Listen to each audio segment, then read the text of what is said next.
Sir, Dinanath रुग्णालयाकडून नेमकी काय आता कारवाई करण्यात येणार आहे किंवा काही चौकशी केली जाणार आहे? मी प्रथम सांगू इच्छितो की दीनानाथ मंगेशकर हॉस्पिटल या पूर्ण प्रकरणाची केसची माहिती घेऊन शासनाकडे त्यांचा संपूर्ण अहवाल चौकशीमध्ये पाठवणार आहे.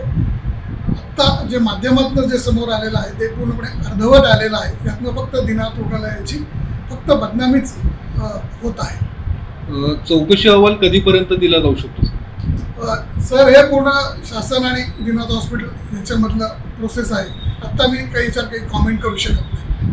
काही गंभीर आरोप देखील रुग्णालयाच्या नातेवाईकांकडून हॉस्पिटलवरती करण्यात आलेले आहेत. त्या संदर्भात काय नेमकी आपल्याकडे काही माहिती आली का?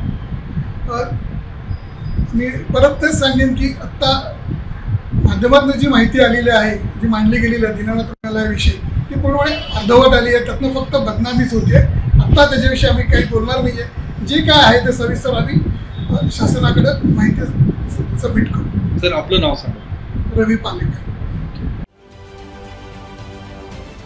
महाराष्ट्रातील सर्व बातम्यांचे विश्वासार्ह व्यासपीठ.